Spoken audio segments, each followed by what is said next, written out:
হজরত মুসা আলাইসাল্লাম একদিন আল্লাহর সাথে সাক্ষাৎ করার উদ্দেশ্যে তুর পাহাড়ের দিকে রওনা হলো। তুর পাহাড়ের উপর স্বয়ং আল্লাহ পাক রব্বুল আলামিন গায়বী আওয়াজের মাধ্যমে মুসা আলাইসাল্লামের সাথে কথা বলা শুরু করলো। মুসা আলাইসাল্লাম বললেন, হে আল্লাহ, আমি জানতে চাই জান্নাতে আমার সাথে কারা থাকবে। তখন আল্লাহ পাক রব্বুল আলামিন বলেন, হে মুসা, এই বনি ইসরায়েলের মধ্যে একজন কসাই বসবাস করেন, যে তোমার সাথেই জান্নাতে যাবে এবং ওই কসাই তোমার সঙ্গেই থাকবে। তখন মুসা আলাইসাল্লাম বললেন, হে আল্লাহ, আমাকে তুমি একজন নবী হিসাবে বানিয়েছো।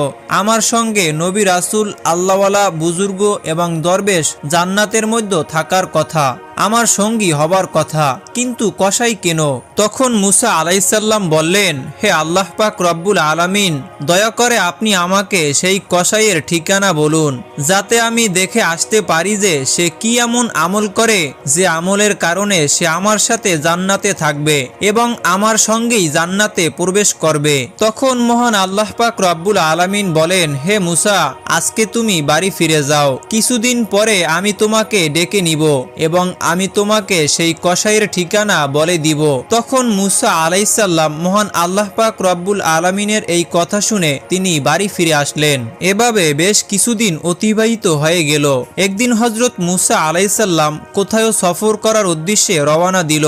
যখন তিনি রাস্তা দিয়ে যাচ্ছিলেন, দেখলেন একজন মহিলা কান্নারত অবস্থায় দাঁড়িয়ে আছে। মহিলাটি হজরত মুসা আলাইসাল্লামকে দেখা মাত্রই তার কাছে আসতে লাগলো এবং এসে বলল, হে আল্লাহর নবী মুসা আলাইসাল্লাম, আপনি কি এখন আল্লাহর সাথে কথা বলার জন্য তুর পাহাড়ে যাচ্ছেন? যদি তুর পাহাড়ে যান তাহলে আপনি আল্লাহর সাথে আমার বিষয় অবশ্যই বলবেন। মহান আল্লাহ তাআলা কেন আমাকে কোনো সন্তান সন্ততি দান করেনি। আমার বিবাহের কয়েক বছর হয়ে গেল, তবুও এখনো পর্যন্ত আমি কোনো সন্তানের মা হতে পারিনি। আল্লাহ পাক রব্বুল আলামিনের কাছে গিয়ে বলবেন, আমি কি কখনো মা হবার ভাগ্য রাখিনি, নাকি আমার কোনো ভুলের কারণে আল্লাহ তাআলা আমার সন্তান সন্ততি দান করে না? মুসা আলাইসাল্লাম বললেন, ঠিক আছে, আমি আল্লাহ পাক রব্বুল আলামিনের কাছে অবশ্যই জিজ্ঞেস করব। অতঃপর মহিলাটি সেখান থেকে চলে গেল। এবার মুসা আলাইসাল্লাম মহিলাটির প্রশ্ন শুনে একটু অবাক হলেন, তাই তিনি আর অন্য কোথাও সফর করলেন না। এবার তিনি আল্লাহ পাক রব্বুল আলামিনের সাথে কথা বলার উদ্দেশ্যে তুর পাহাড়ের দিকে রওনা হলো। তুর পাহাড়ের উপর গিয়ে হজরত মুসা আলাইসাল্লাম আল্লাহর কাছে প্রশ্ন করলো, হে আল্লাহ, আমি আসার পথে একজন মহিলাকে কান্নারত অবস্থায় দেখলাম। তিনি আমাকে প্রশ্ন করলো, আমার বিবাহের অনেক বছর হয়ে গেল, তবুও কেন আমার কোনো সন্তান সন্ততি হয়নি? তখন মহান আল্লাহ পাক রব্বুল আলামিন এক গায়বী আওয়াজের মাধ্যমে হজরত মুসা আলাইসাল্লামের প্রশ্নের জবাবে বললেন, হে মুসা, তুমি বলে দিও ওই মহিলার ভাগ্যে কোনো সন্তান সন্ততি দান করা হয়নি, তাই মহিলাটি এত বছর পরেও মা হতে পারেনি। কন্যা বা পুত্র সন্তান আল্লাহ তাআলার পক্ষ থেকেই দেওয়া হয়, আল্লাহ যাকে দান করে সেই পেয়ে থাকে। অতঃপর মুসা আলাইসাল্লাম এই প্রশ্নের উত্তর শুনে বাড়ির দিকে রওনা হলো। বাড়ি আসার পথে হজরত মুসা আলাইসাল্লাম সেই মহিলাটির কথা মনে করলো, তাই বাড়িতে না গিয়ে সোজা সেই মহিলাটির বাড়িতে গেল। তখন মহিলাটি হজরত মুসা আলাইসাল্লামকে দেখে চমকে গেলেন এবং বললেন, হে আল্লাহর নবী মুসা, আপনি কি আল্লাহ তাআলার কাছ থেকে এই প্রশ্নের উত্তর জেনে এসেছেন? মহিলাটির এই কথা শুনে হজরত মুসা আলাইসাল্লাম বললেন, মহান আল্লাহ তাআলা বলেছেন তোমার ভাগ্যে কোনো সন্তান দান করেনি, তাই তুমি কখনো মা হতে পারবে না। এই কথা শোনার পরে মহিলাটির চোখ অশ্রু জলে ভরে গেল এবং জোরে জোরে কান্না করতে লাগলো। অতঃপর হজরত মুসা আলাইসাল্লাম সেখান থেকে চলে আসলেন। এই ঘটনার কিছুদিন পরে একজন আল্লাহওয়ালা এবং বুজুর্গ ফকির ওই মহিলাদের বাড়িতে গেল এবং বাড়িতে গিয়ে বলল, বাড়িতে কি কেউ আছেন? আমি একজন বুজুর্গ ফকির, অনেক দিন থেকে কিছু খাইনি, আমার খুবই খিদে পেয়েছে, দয়া করে আল্লাহর হস্তে আমাকে কিছু দান করুন, নিশ্চয়ই আল্লাহ পাক রব্বুল আলামিন তোমার নিয়ত পূর্ণ করবে। অতঃপর মহিলাটি ফকিরের এই কথা শুনে তাকে ঘরে আসতে দিল এবং ফকিরকে 4টি রুটি খেতে দিল। তখন মহিলাটি বলল, আপনি তো আল্লাহ তাআলার ফকির, আপনি একটু আল্লাহর কাছে দোয়া করবেন, আল্লাহ যেন আমাকে কোনো সন্তানই দান করেনি, আল্লাহ তাআলা যেন আমাকে সন্তান দান করেন। অতঃপর ফকিরটি রুটি খাওয়ার পরে আল্লাহ পাক রব্বুল আলামিনের কাছে দোয়া করলেন, হে আল্লাহ, তুমি এই মহিলাটিকে সন্তান দান করো। এরপরে তিনি ওই বাড়ি থেকে চলে গেল। এদিকে এই ঘটনার প্রায় কিছু বছর হয়ে গেল। একদিন হঠাৎ হযরত মুসা আলাইহিসসালাম আবারও কোথাও সফর করছিলেন। হযরত মুসা আলাইহিসসালাম ওই মহিলাটির বাড়ির কাছ থেকে যাচ্ছিলেন। তখন হযরত মুসা আলাইহিসসালামের এই মহিলাটির কথা মনে পড়ল। এবার হযরত মুসা আলাইহিসসালাম তার বাড়ির কাছে গিয়ে দেখল ওই মহিলাটি ছোট্ট সন্তান নিয়ে মনের আনন্দে খেলা করছে। মহিলাটি হযরত মুসা আলাইহিসসালামকে দেখে বাইরে চলে আসলো এবং বলল, হে আল্লাহর নবী মুসা, আপনি তো বলছিলেন আল্লাহ তাআলা আমাকে কোনো সন্তানই দান করবে না, আমার ভাগ্যে নাকি কোনো সন্তানই লেখা হয়নি, কিন্তু আল্লাহ তাআলা তো আমার একটা সন্তান দান করেছে।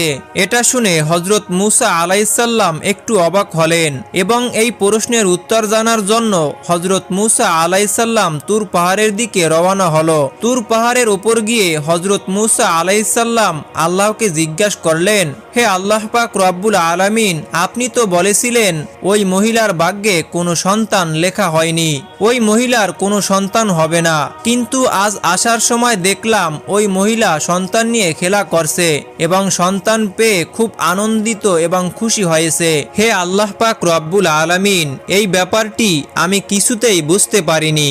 অতঃপর মহান আল্লাহ পাক রব্বুল আলামিন এক গায়বী আওয়াজের মাধ্যমে এই প্রশ্নের উত্তরে বলেন, হে মুসা, তুমি এই প্রশ্নের উত্তর জানতে চাও, তাহলে একটি থলায় মানুষের মাংস নিয়ে এসো, তারপর এই প্রশ্নের জবাব পাবে। তখন হযরত মুসা আলাইহিসসালাম মহান আল্লাহ তাআলার এই হুকুম পাওয়ার পরে একটা থালা, একটা ছুরি নিয়ে সমস্ত লোকের কাছে এসে বলল, হে আমার কওমের লোকেরা, মহান আল্লাহ তাআলা বলেছেন মানুষের মাংস নিয়ে যেতে।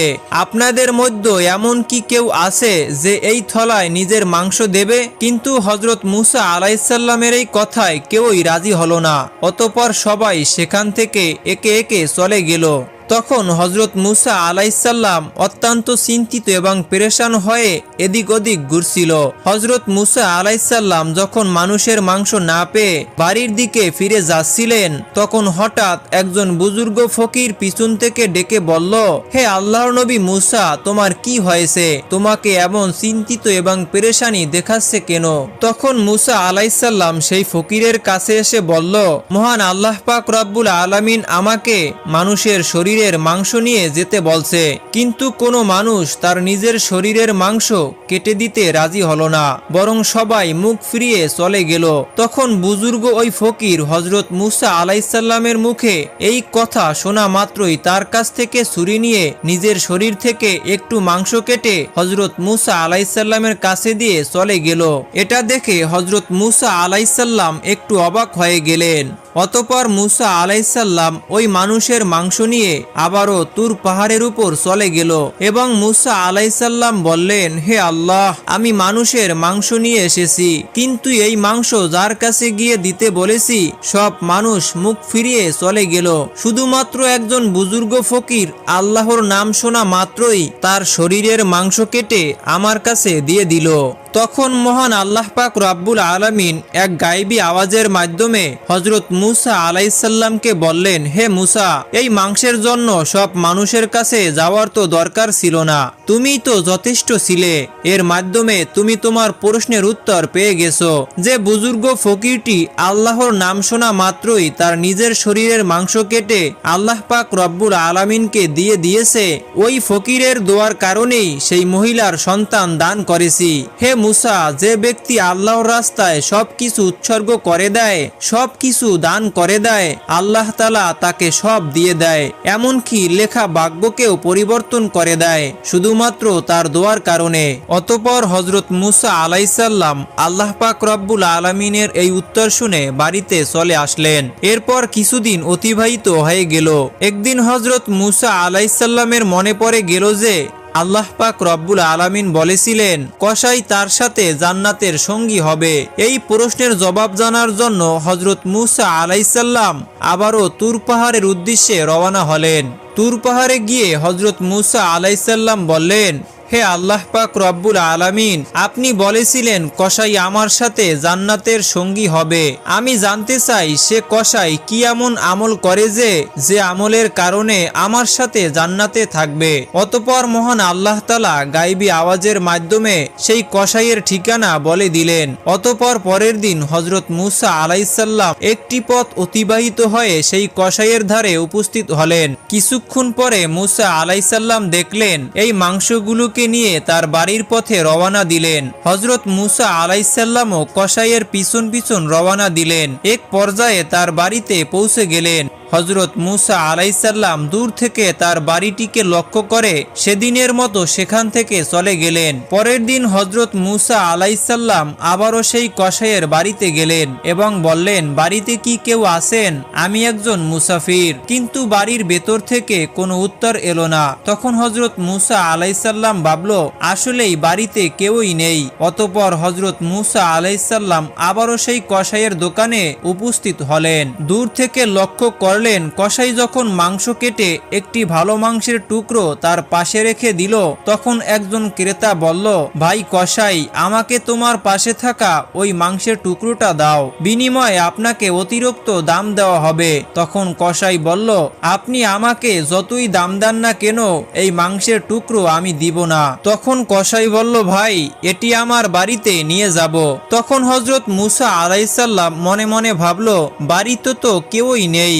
কসাইকে যখন ক্রেতা মাংসের বিনিময়ে অতিরিক্ত দাম দেওয়ার কথা বলছে, তা সত্ত্বেও কসাই কেন মাংস দিচ্ছে না, এটা হযরত মূসা আলাইহিসসালাম বুঝতে পারলেন না। অতঃপর ক্রেতা যখন মাংস নিয়ে চলে গেল, তার কিছুক্ষণ পর কসাই তার দোকান বন্ধ করে পাশে রাখা ওই মাংসের টুকরো একটি ব্যাগে করে তার বাড়ির দিকে রওনা হলেন। এটা দেখে হযরত মূসা আলাইহিসসালাম তার পিছু পিছু রওনা হলেন। কসাই যখন তার বাড়িতে উপস্থিত হলেন, এমন সময় হযরত মূসা আলাইহিসসালাম ঘরের বাইরে থেকে আওয়াজ দিয়ে বললেন, বাড়িতে কি কেউ আছেন? আমি একজন মুসাফির বলছি। তখন কসাই বাইরে এসে হযরত মূসা আলাইহিসসালামকে জিজ্ঞাসা করলেন, ভাই আপনি কে? আপনাকে তো ঠিক চিনতে পারলাম না। তখন হযরত মূসা আলাইহিসসালাম বললেন, আমি একজন মুসাফির।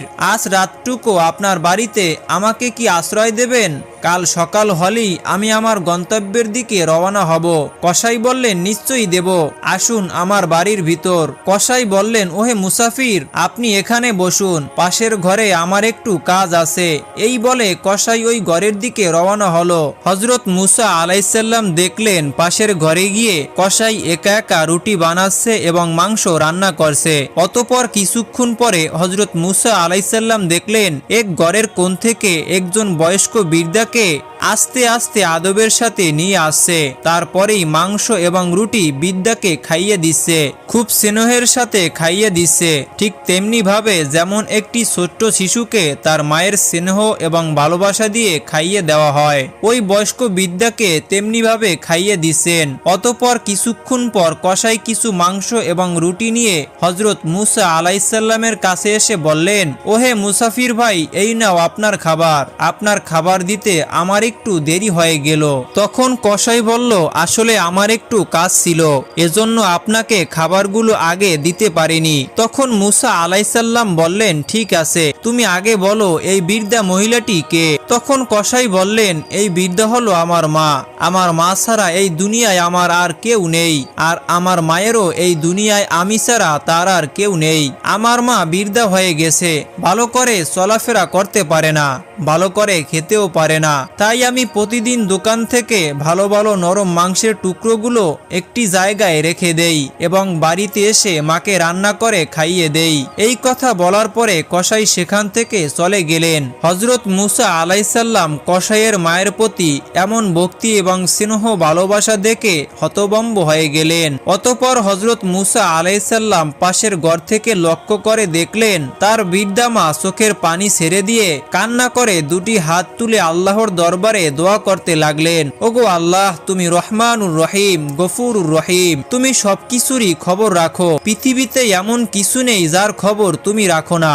আমার ছেলে কসাইয়ের সেবায় আমি খুশি। আল্লাহ গো, মা হয়ে আমি তোমার দরবারে আমার ছেলের জন্য দোয়া করেছি। এই বনি ইসরায়েলের সবচেয়ে বড় পয়গম্বর হযরত মুসা আলাইসাল্লাম, হে আল্লাহ, দয়া করে মেহেরবানি করে আমার এই ছেলে কসাইকে হযরত মুসা আলাইসাল্লামের সাথে জান্নাতে দিও। অতঃপর হযরত মুসা আলাইসাল্লাম বাড়িতে না গিয়ে তুর পাহাড়ের দিকে রওনা হলেন। তুর পাহাড়ের উপরে গিয়ে হযরত মুসা আলাইসাল্লাম বললেন, আমি কসাইয়ের বাড়িতে গিয়ে দেখলাম কসাই শুধুমাত্র তার মায়ের অতিভক্তি সেবা ছাড়া আর তেমন কিছুই দেখতে পাইনি। তখন এক গায়বী আওয়াজের মাধ্যমে মহান আল্লাহ পাক রব্বুল আলামিন বলেন, হে মুসা, তুমি জেনে রাখো যে আমলের কারণে কসাই তোমার সাথে জান্নাতে যাবে সেটা হলো তার মায়ের অতিভক্তি ও মায়ের সেবা। কসাইয়ের মা কান্না করে চোখের পানি ছেড়ে দিয়ে তার ছেলে কসাইয়ের জন্য দুটি হাত তুলে দোয়া করেছে, কসাই যেন নবী মুসা আলাইসাল্লামের সাথে জান্নাতে যেতে পারে। আল্লাহ তাআলা কখনো মায়ের দোয়া ফেরত দেয় না। হে মুসা, কসাইয়ের আসল আমল হলো তার মায়ের প্রতি এমন ভক্তি, সেবা এবং মায়ের প্রতি এমন স্নেহ ও ভালোবাসা যার কারণে কসাই তোমার সাথে জান্নাতে যাবে। এমনিভাবে বয়ে যায় সময়ের পর সময়। ইতিমধ্যে আল্লাহ তাআলার দেয়া সমস্ত আদেশ দায়িত্ব সহকারে পালন করেছে। এবার বিশ্রামের পালা। তাছাড়াও হযরত মুসা আলাইসাল্লামের বয়স হয়েছে অনেক। হযরত মুসা আলাইসাল্লাম অতীতের অনেক কথা ভাবছেন।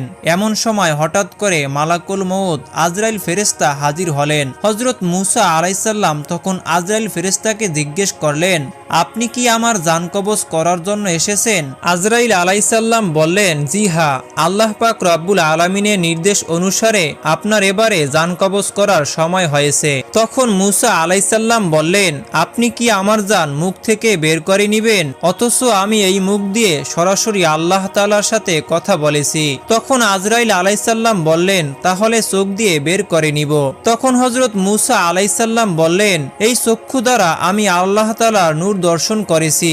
এবার আজরাইল আলাইসাল্লাম বললেন, তবে নাক দিয়ে বের করে নিব।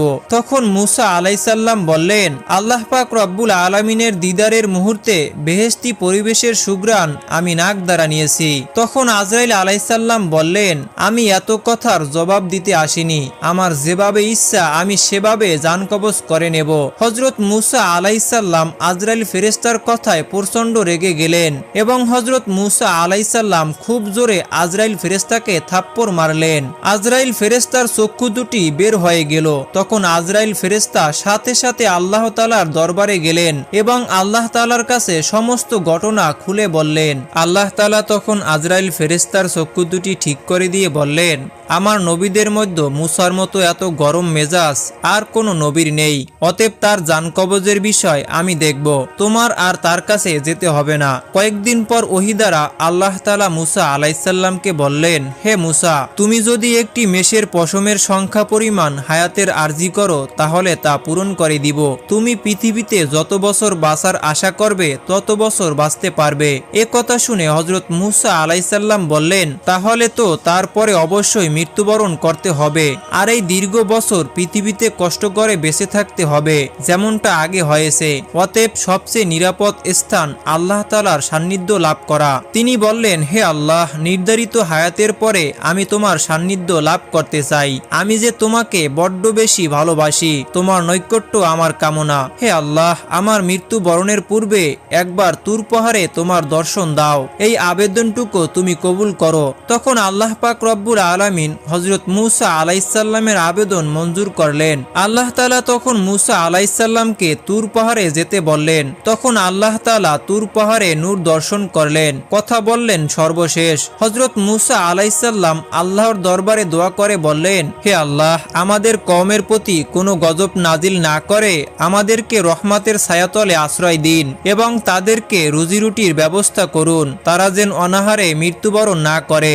আল্লাহ তাআলা হযরত মুসা আলাইসাল্লামের আবেদনের পরিপ্রেক্ষিতে বললেন, আল্লাহ তাআলা ঈমানদার, নাফরমান, কাফের সমস্ত জীবজন্তুর প্রতিপালক। আল্লাহ পাক রব্বুল আলামিন কখনো কাউকে অনাহারে রাখে না। যে যেখানে যে অবস্থায় থাকুক না কেন আল্লাহ তার রিজিক সেখানেই পৌঁছে দেয়। এই কথা বলার পর আল্লাহ তাআলা তখন মূসা আলাইহিসসালামকে পাহাড়ের উপর আঘাত করতে বললেন। হযরত মূসা আলাইহিসসালাম পাহাড়ের উপর আঘাত করলেন। তখন সেখান থেকে একটি নদী হয়ে গেল। নদীর উপর পুনরায় আঘাত করতে বললেন।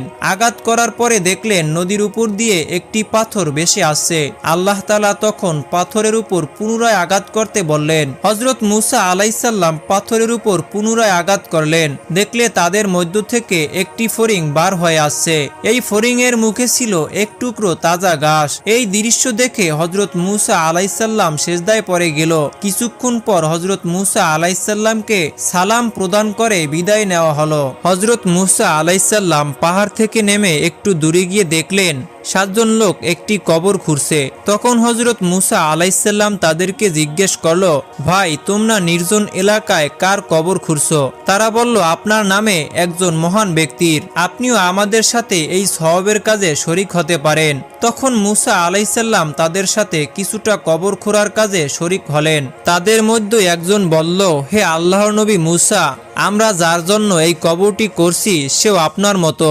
অতএব কবরটি মাপার জন্য আপনি একবার শুয়ে পরীক্ষা করুন। হযরত মূসা আলাইহিসসালাম তাদের কথায় কবরে গিয়ে শুয়ে পড়লেন এবং বললেন, হে আল্লাহ, কত নিচু এই জায়গাটি। তুমি এই জায়গাটি আমার জন্য যদি কবুল করতে। হযরত মূসা আলাইহিসসালামের দোয়া করার সাথে সাথে একটি ফেরেশতা এসে তাকে একটি আপেল খেতে দিল। বিসমিল্লাহ বলে যখন হযরত মূসা আলাইহিসসালাম আপেলটা খেতে শুরু করলো, আর তখনই মূসা আলাইহিসসালামের জান কবজ হয়ে গেল। তখনই ওই ফেরেশতা হযরত মূসা আলাইহিসসালামকে উঠিয়ে গোসল করালো এবং জানাজা পড়ালেন এবং তাকে পুনরায় ওই কবরেই দাফন করলেন। প্রিয় দর্শক, এই ছিল আজকের ভিডিও। দেখা হচ্ছে পরবর্তী ভিডিওতে। সে পর্যন্ত ভালো থাকুন, সুস্থ থাকুন। আল্লাহ হাফেজ। আসসালামু আলাইকুম ওয়া রাহমাতুল্লাহ।